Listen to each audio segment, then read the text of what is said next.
The first warning came not with sound, but with silence.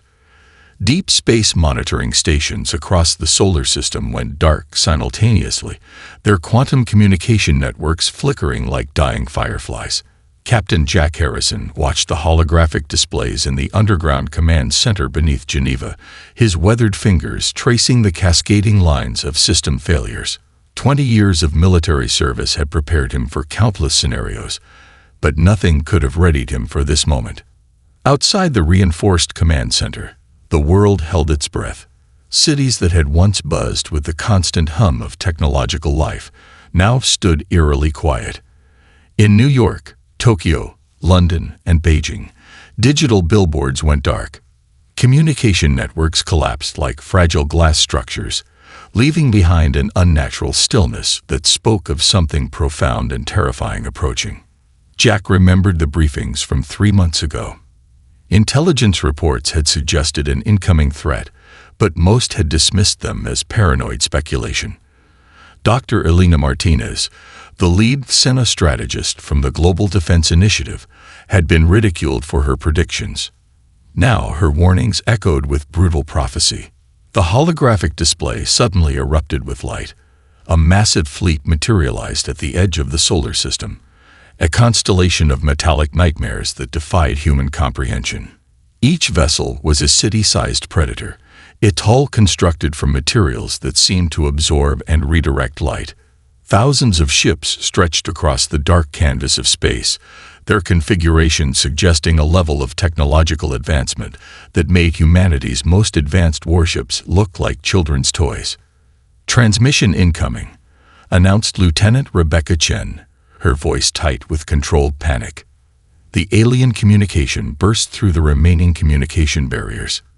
It wasn't a traditional audio or video transmission, but a complex quantum signal that integrated visual, auditory, and sensory information. The message materialized in the center of the command center, a holographic representation of the alien species responsible for the invasion. The Zornak looked nothing like human imagination had predicted. They weren't tentacled monsters or reptilian warriors, but something far more terrifying. Crystalline structures that seemed to shift and reconfigure with each moment, their bodies a living network of interconnected intelligence. Where human bodies suggested individuality, the Zornak appeared as a collective consciousness, each unit a fragment of a larger, more complex intelligence. Admiral Krelax, the lead commander of the invasion force, spoke. The translation algorithms worked overtime to convert the complex quantum communication into something comprehensible. "Inhabitants of the third planet," the message began, "your civilization has been identified as a potential threat to the galactic concordance. Your technological development, while primitive, suggests potential for dangerous expansion. The directive is absolute and non-negotiable. Complete surrender and submission to the imperial governance, or face total systemic elimination." The room fell silent.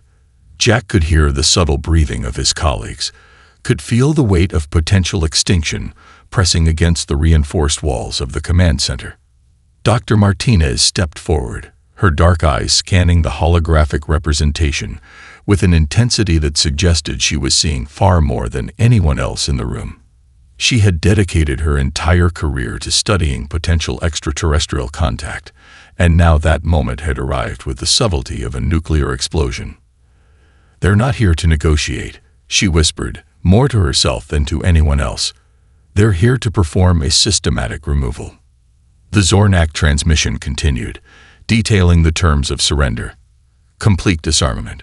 Surrender of all technological infrastructure. Mandatory relocation of human populations to designated settlement zones.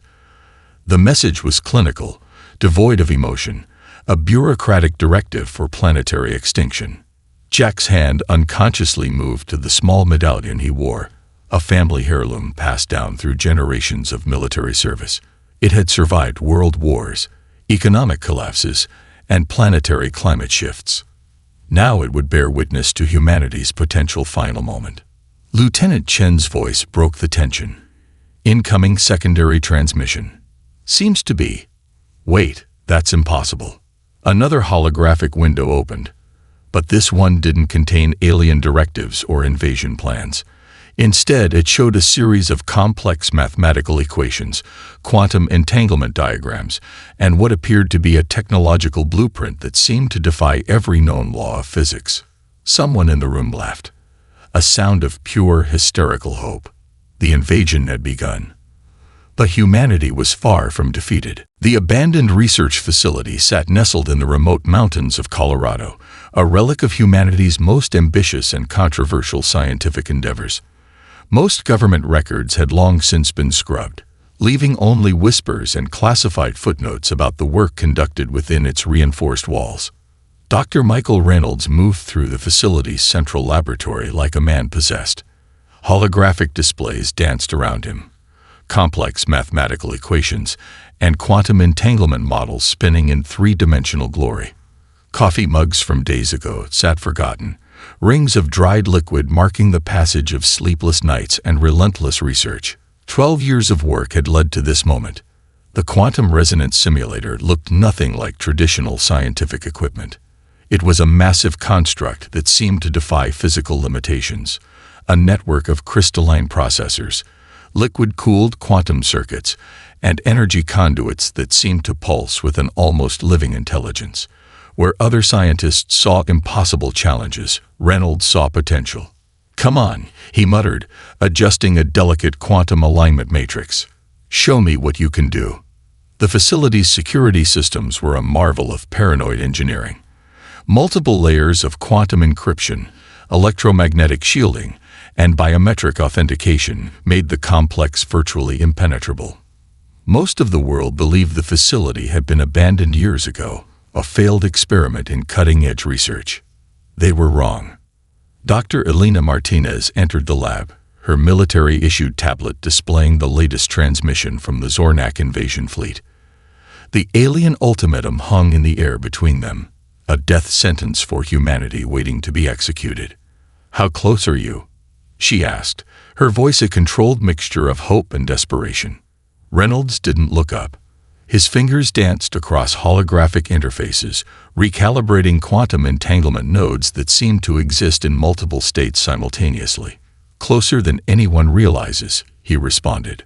The breakthrough had come from an unexpected intersection of quantum mechanics, information theory, and a revolutionary understanding of energy transfer. Traditional scientific boundaries meant nothing to Reynolds. He had spent years synthesizing research from seemingly unrelated fields: quantum computing, neuroscience, advanced materials engineering, and theoretical physics. Most of his colleagues had called him mad. The global scientific community had rejected his papers, stripped him of research grants, and effectively exiled him from mainstream academic circles. But Reynolds understood something fundamental that others missed. Innovation rarely comes from consensus. True breakthroughs emerge from the margins, from those willing to challenge everything. His quantum resonance simulator was more than a piece of equipment. It was a fundamental reimagining of how information and energy could interact. The Zornak believe they understand technology, Reynolds said, more to himself than to Martinez. They've built their entire civilization on a model of hierarchical technological development. Linear progression, predictable advancement. He activated a series of quantum probes, watching as they began to map impossible information pathways. Each probe existed in a state of quantum superposition, simultaneously present and not present, capable of gathering information across multiple dimensional interfaces. Martinez watched in growing amazement. "What am I looking at?" "The future," Reynolds responded. The simulator began to reveal its true potential. It wasn't just a communication device or an energy transfer mechanism. It was a comprehensive information manipulation platform that could simultaneously exist across multiple quantum states. Traditional concepts of communication, energy transfer, and system manipulation became meaningless. Where the Zornak saw a linear technological landscape, Reynolds had created a multidimensional information ecosystem. Their invasion protocols, their communication networks, their entire technological infrastructure, all of it could be simultaneously observed, understood, and potentially manipulated. "We're not just going to survive," Reynolds said, a smile spreading across his tired face. "We're going to redefine the entire concept of technological warfare." The quantum resonance simulator pulsed. For a brief moment, the very air in the laboratory seemed to vibrate with potential, with the promise of a technological solution that could transform humanity's desperate situation into an unprecedented opportunity. The invasion had brought humanity to the brink of extinction, but in this forgotten research facility, hidden from the world, a different story was about to unfold. Humanity was preparing its response. Colonel Amanda Rodriguez studied the holographic display, her fingers tracing the complex network of quantum infiltration protocols. The command center hummed with a mixture of tension and anticipation, a room full of humanity's most brilliant minds preparing to launch an unprecedented technological assault. "First wave initiating," announced Lieutenant David Chen, his voice steady despite the magnitude of the moment. The quantum resonance network Dr. Michael Reynolds had developed was more than a weapon. It was a living, breathing information ecosystem that could simultaneously exist across multiple dimensional interfaces. Traditional concepts of cyber warfare became meaningless when confronted with this new paradigm of technological interaction. Outside, the Zornak invasion fleet hung in space like a metallic cancer, thousands of ships positioned with mathematical precision, their crystalline structures reflecting the distant sunlight. They believed themselves untouchable, their technological superiority an impenetrable shield against any potential resistance. They were wrong. The first infiltration began almost imperceptibly. A navigation beacon on a forward scout ship flickered, just for a millisecond. Most sensor systems would have missed the anomaly entirely. But the quantum network was different. It didn't just detect, it understood. Lieutenant Chen watched in fascination as microscopic information packets began to weave through the alien communication systems. Each packet was a complex algorithm, a digital organism designed to explore, understand, and ultimately manipulate. They moved like digital ghosts, passing through encrypted channels with impossible ease. Penetration depth at 12.7%, he reported, his fingers dancing across multiple holographic interfaces. Colonel Rodriguez understood the true brilliance of Reynolds' design. Traditional cyberattacks sought to destroy or disable systems. The quantum network was far more sophisticated. It sought to understand, to map, to comprehend. Each infiltration was a learning experience, building a comprehensive map of the Zornak technological infrastructure. On the lead battleship of the invasion fleet, a shield generator experienced a momentary destabilization. The event lasted less than a quarter second, so brief that the ship's AI systems registered it as a minor computational fluctuation. But it was a message, a warning, a demonstration of capabilities. Dr. Elena Martinez stood beside Rodriguez, her eyes scanning the complex data streams. "They have no idea what's happening," she whispered, a mixture of professional fascination and human triumph in her voice. The quantum network began its most intricate dance. Information pathways opened and closed in microseconds. Computational resources were borrowed, analyzed, and returned before any defensive systems could even register their temporary displacement. It was less an attack and more a form of technological exploration, a probing of alien systems that revealed their deepest vulnerabilities. Communication frequencies developed microscopic interference patterns. Navigation systems experienced subtle recalibrations, so minute that they seemed like random statistical noise. Each intervention was precise, calculated, almost surgical in its execution. "We're not just defending," Colonel Rodriguez muttered. "We're learning." The Zornak fleet continued its advance, completely unaware that humanity was conducting a comprehensive reconnaissance of their most critical systems. What seemed like minor technological glitches were actually precise mapping operations, each interaction revealing more about the alien technological infrastructure. Lieutenant Chen discovered something extraordinary. The quantum network wasn't just gathering information. It was creating a comprehensive predictive model of Zornak technological behavior. Machine learning algorithms developed in secret research facilities were now analyzing alien computational patterns, building frameworks that could anticipate responses with terrifying accuracy. A junior analyst named Sarah Williams noticed something even more fascinating. The quantum infiltration seemed to be developing its own form of intelligence. It wasn't just following pre-programmed protocols. It was adapting, learning, evolving in real time. "It's like watching a living system," she said, her voice a mixture of scientific wonder and barely contained excitement. By the time the first hour of infiltration concluded, the Zornak fleet had been comprehensively mapped, not through destructive means, but through an unprecedented level of technological understanding. Humanity wasn't just defending itself, it was transforming the very concept of technological warfare. The silent infiltration continued, and the invasion fleet moved forward, completely unaware of the technological storm brewing within its own systems. The quantum network revealed its true potential in a symphony of digital chaos that defied every known principle of technological warfare. Captain Jack Harrison watched the holographic displays in the underground command center, his breath catching as the first wave of systematic disruption began to unfold. What appeared to be simple malfunctions were actually precision-engineered information attacks that targeted the very core of the Zornak fleet's technological infrastructure. Dr. Michael Reynolds stood beside him, a holographic interface dancing around his hands like an extension of his own consciousness.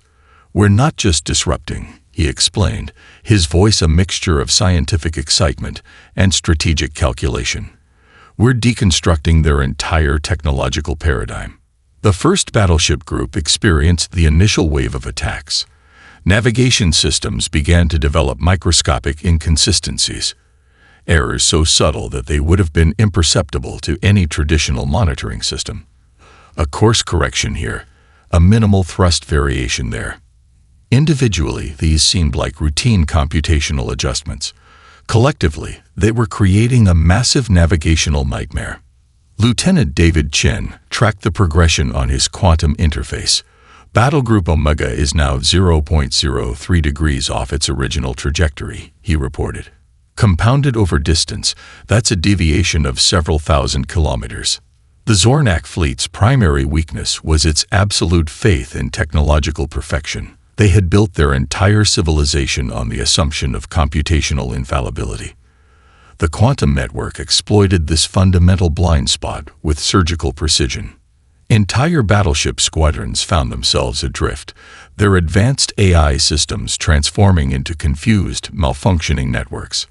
What seemed like simple mechanical failures were actually precisely crafted algorithmic interventions that targeted the most fundamental aspects of alien technological infrastructure. Dr. Elena Martinez explained the strategy to the assembled military leadership. "It's like performing microsurgery on an entire technological ecosystem," she said, her holographic presentation showing complex information pathways. "We're not destroying their systems. We're revealing their inherent vulnerabilities." The quantum network began its most sophisticated attack yet. It didn't just interfere with technological systems. It created a comprehensive map of the Zornak fleet's computational logic. Each intervention was a learning experience, building a more complex understanding of alien technological thought processes. Communication networks started to develop inexplicable interference patterns. Shield generators experienced momentary destabilizations that lasted mere microseconds. Propulsion systems developed subtle calibration errors that would compound over vast distances of space. "They won't even realize they're being attacked," Reynolds muttered, watching the holographic displays with an almost artistic appreciation of the technological assault. A junior analyst named Rebecca Wong discovered something extraordinary. The quantum network was developing its own form of adaptive intelligence. It wasn't just following pre-programmed protocols. It was learning, evolving, creating new intervention strategies in real time. The most terrifying aspect of the attack was its precision. The Zornak fleet wasn't being destroyed. It was being systematically confused, its technological confidence gradually eroded by a million microscopic interventions. One by one, battleship groups began to experience more significant system failures. A shield generator would fail momentarily. A communication network would develop unexplained blind spots. Propulsion systems would experience microscopic calibration errors that would send entire squadrons slightly off course. Colonel Amanda Rodriguez understood the true brilliance of the strategy. "We're not fighting their technology," she explained to the assembled leadership. "We're revealing the fundamental fragility of their technological assumptions." By the time the first day of the quantum assault concluded, the Zornak fleet had been transformed from an unstoppable invasion force into a confused, increasingly paranoid collective of technological systems. They had no way to understand the nature of the attack, or even confirm that an attack was happening. Jack Harrison watched the displays, a smile slowly spreading across his face. Humanity wasn't just defending itself. It was redefining the entire concept of technological warfare. The quantum network continued its silent, precise assault, and the invasion fleet drifted further and further from its original purpose, each moment bringing it closer to complete systemic collapse. Dr. Elena Martinez stood before a wall of holographic displays, her fingers tracing complex psychological profiles that represented the most intricate analysis of an alien civilization ever attempted by human intelligence. The quantum network had done more than map the Zornak's technological infrastructure. It had begun to unravel the very fabric of their collective consciousness. "Psychological warfare isn't about destruction," she explained to Colonel Amanda Rodriguez. "It's about understanding and manipulation at the deepest possible level." Years of covert research, intercepted communications, and quantum-enhanced data analysis had provided humanity with an unprecedented window into the Zornak psyche. They were not a singular species in the traditional sense, but a collective consciousness, a networked intelligence that prized stability and predictability above all else. Their first critical vulnerability was their inability to comprehend individual initiative. Lieutenant David Chen began the most delicate phase of the psychological assault. Using the quantum network, he started broadcasting carefully constructed information packets, messages designed to exploit the fundamental weaknesses in the Zornak collective thought process. The messages were works of psychological art. Each transmission was a precise blend of factual information, strategic misinformation, and carefully calibrated emotional triggers. They weren't just communications. They were sophisticated psychological algorithms designed to create maximum internal confusion. On the lead command ship of the Zornak fleet, communication networks began to develop inexplicable inconsistencies. Reports from different sections of the fleet contradicted each other with increasing frequency. Minor discrepancies in operational logs started to create waves of suspicion and uncertainty. Dr. Michael Reynolds watched the progression with scientific fascination. "We're introducing chaos into a system that fundamentally cannot tolerate uncertainty," he murmured. The quantum network exploited a critical aspect of the Zornak collective consciousness, their absolute belief in the infallibility of their collective decision-making process. By introducing microscopic inconsistencies, humanity was essentially creating psychological fissures in their entire civilization. Communication channels transformed into battlegrounds of accusation and counter-accusation. Squadron leaders began to suspect sabotage from within their own ranks. Imperial administrators launched internal investigations that consumed more and more of their computational resources. Rebecca Wong, the young analyst who had previously discovered the adaptive capabilities of the quantum network, made a breakthrough.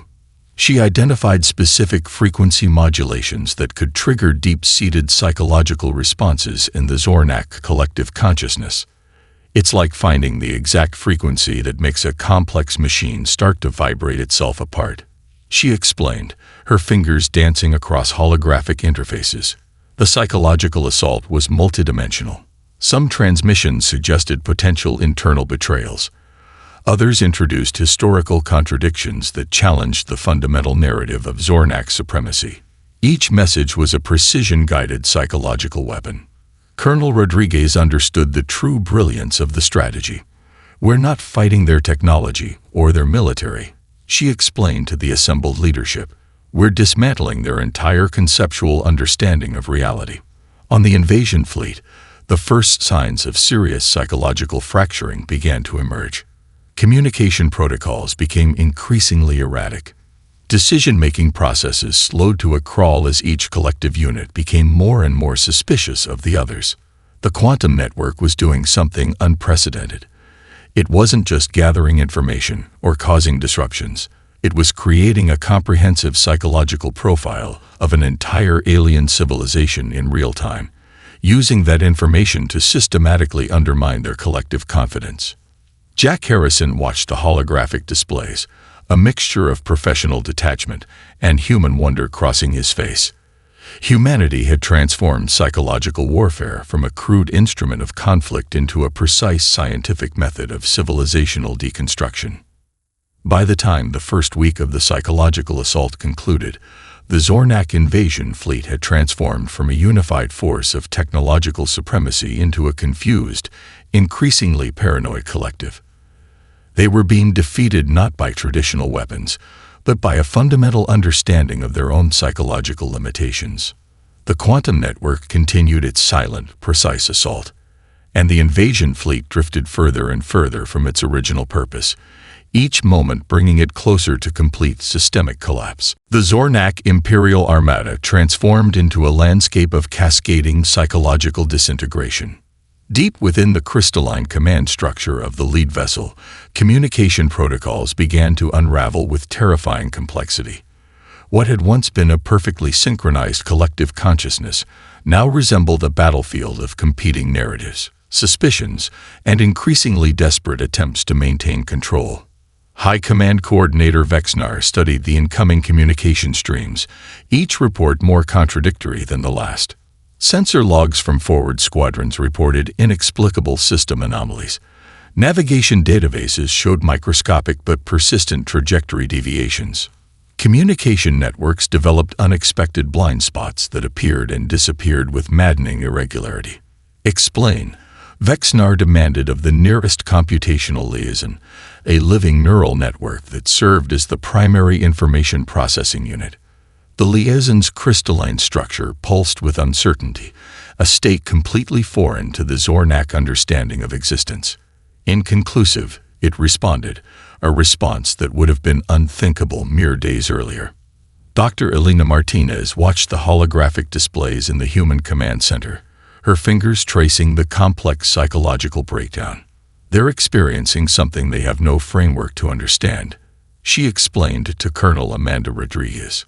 Total systemic uncertainty. The quantum network had accomplished something far more sophisticated than a traditional attack. It had introduced a fundamental philosophical crisis into the Zornak collective consciousness. Squadron leaders began to accuse each other of systematic sabotage. Imperial administrators launched internal investigations that consumed increasingly large portions of their computational resources.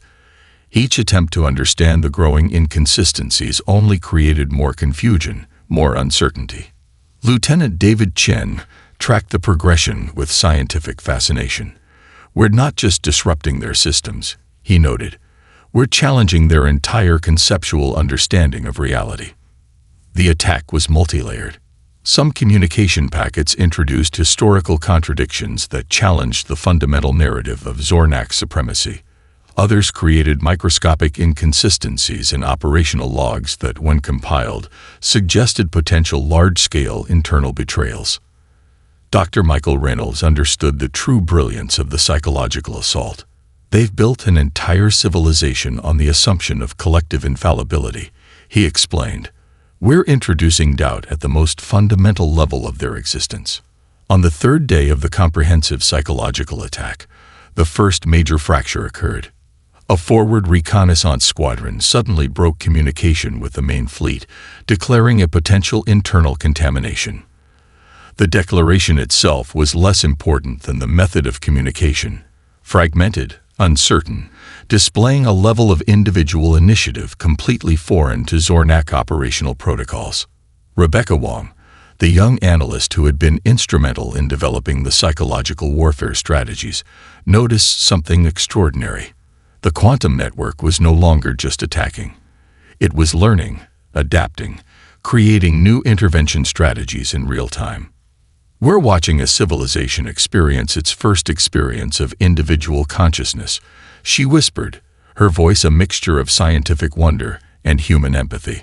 Colonel Rodriguez understood the strategic implications. We're not just defending ourselves, she explained to the assembled leadership. We're fundamentally transforming their entire understanding of collective existence. The fracturing accelerated. More squadrons began to develop independent communication channels. Computational resources were increasingly devoted to internal investigations rather than the original invasion plan. The massive invasion fleet, once a perfect example of synchronized technological might, now resembled a confused, increasingly paranoid collective. Jack Harrison watched the holographic displays, a subtle smile spreading across his face. Humanity had transformed psychological warfare from a crude instrument of conflict into a precise scientific method of civilizational transformation. By the time the first week concluded, the Zornak invasion fleet had transformed from a unified force of technological supremacy into a confused, increasingly fragmented collective. They were being defeated not by traditional weapons, but by a fundamental challenge to their entire conceptual understanding of existence. The quantum network continued its silent, precise assault, and the invasion fleet drifted further and further from its original purpose, each moment bringing it closer to complete systemic collapse. Humanity had done more than defend itself. It had introduced a revolutionary concept of individual consciousness to a civilization that had never understood such a possibility. The final stages of humanity's defense unfolded not with explosions or traditional warfare, but with a silent, comprehensive deconstruction of an entire alien civilization's technological and social infrastructure. Dr. Michael Reynolds stood before a wall of holographic displays, watching the quantum network perform its most intricate dance yet. What had begun as a defensive strategy had transformed into something far more profound, a complete reimagining of technological and psychological interaction. We're not just defeating an invasion, he explained to Colonel Amanda Rodriguez. We're demonstrating a completely new paradigm of civilizational engagement. The quantum network had systematically dismantled the Zornak invasion fleet without firing a single traditional weapon. Communication networks collapsed like delicate glass structures. Critical systems failed with mathematical precision.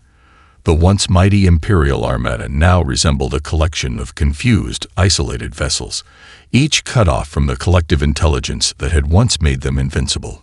Lieutenant David Chen tracked the progression with a mixture of scientific fascination and human triumph. Look at how the system is learning, he said, pointing to the complex holographic representations. It's not just responding, it's anticipating. Rebecca Wong, the young analyst who had become crucial to the quantum network's development, discovered something extraordinary. The network was developing a form of adaptive intelligence that went beyond any previous understanding of artificial intelligence. It wasn't just following protocols, it was creating new strategies in real time, understanding the Zornak civilization at a level deeper than any traditional intelligence gathering could achieve. Jack Harrison watched the displays, understanding the true nature of their victory. This wasn't a military conquest. It was a fundamental transformation of technological possibility. The attack had multiple layers of sophistication. Some communication packets introduced historical contradictions that challenged the fundamental narrative of Zornak supremacy. Others created microscopic inconsistencies in operational logs that suggested large-scale internal betrayals. The quantum network didn't just gather information. It created a comprehensive psychological profile of an entire alien civilization. Dr. Elena Martinez explained the strategy to the assembled world leaders. "We've done something unprecedented," she said, her holographic presentation showing the complex information pathways. "We've defeated a technological civilization by understanding it more completely than it understands itself." Entire sections of the Zornak fleet began to experience systemic failures that defied traditional understanding. Navigation systems developed inexplicable errors. Communication networks became increasingly fragmented. Computational resources were consumed by internal investigations and growing paranoia. The most terrifying aspect of the victory was its precision. The Zornak weren't being destroyed. They were being systematically confused, their technological confidence gradually eroded by a million microscopic interventions. Colonel Rodriguez understood the true brilliance of their approach. "We're not just defending," she explained. "We're revealing the fundamental limitations of a civilization that believes in its own infallibility." By the time the final phase of the assault concluded, the Zornak invasion fleet had transformed from a unified force of technological supremacy into a confused, increasingly fragmented collective. They were being defeated not by traditional weapons, but by a fundamental challenge to their entire conceptual understanding of existence. The quantum network had accomplished something unprecedented. It had created a comprehensive map of an alien civilization's technological and psychological infrastructure, using that information to systematically undermine their collective confidence. Dr. Reynolds watched the final moments of the invasion with a sense of profound scientific achievement. "We've done more than defend ourselves," he muttered. "We've introduced a revolutionary concept of technological and psychological interaction to a civilization that had never conceived of such a possibility." Jack Harrison approached the holographic displays, watching as the last remnants of the invasion fleet drifted further and further from their original purpose.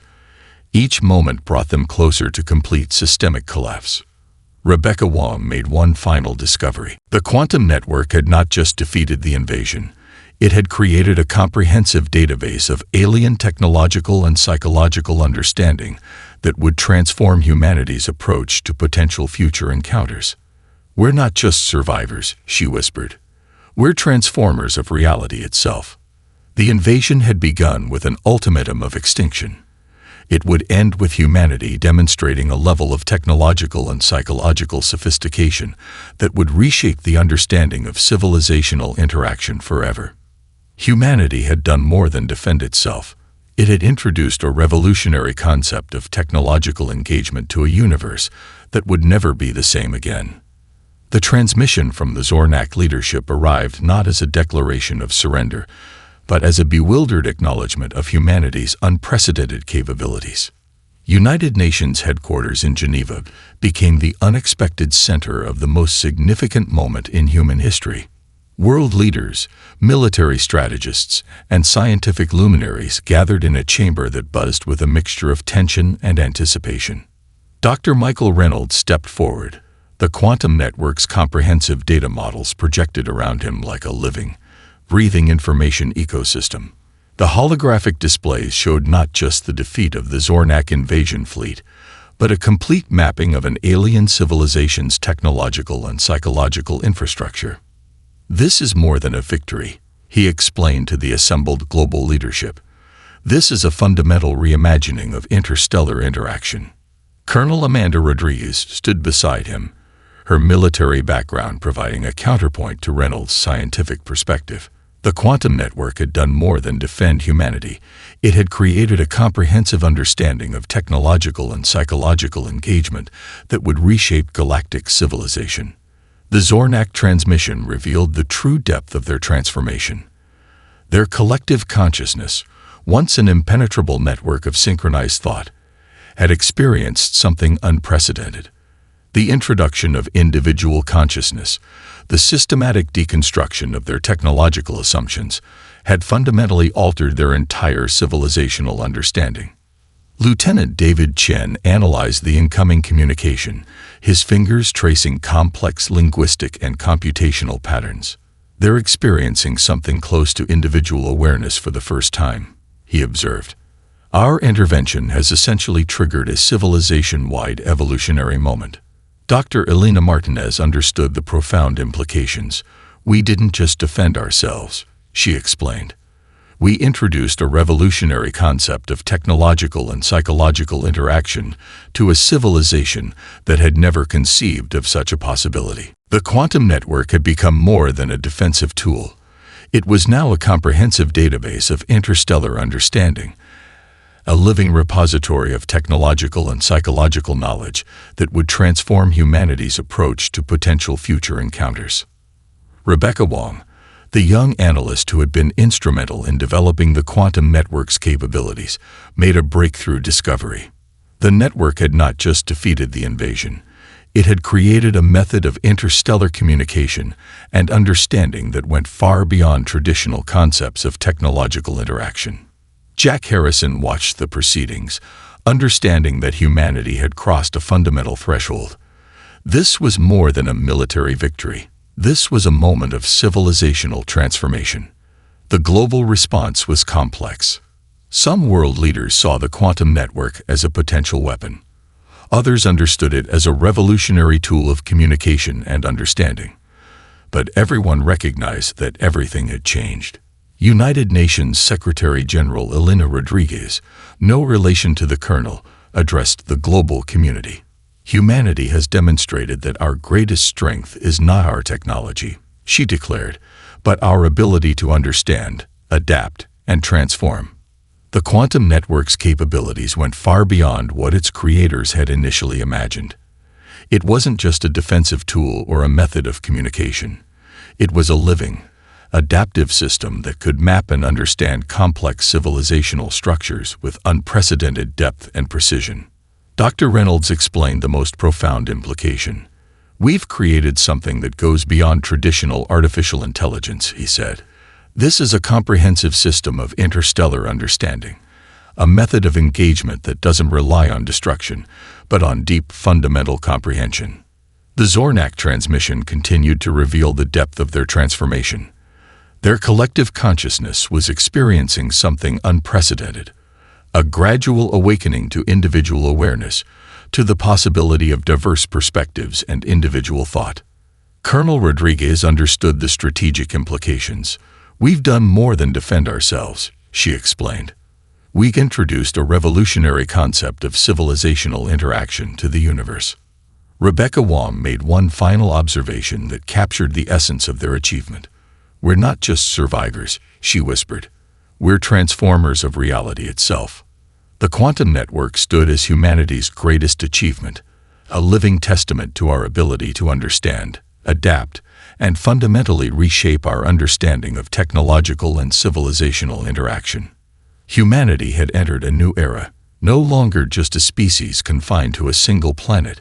We had become architects of a new form of interstellar engagement. The invasion had begun with an ultimatum of extinction.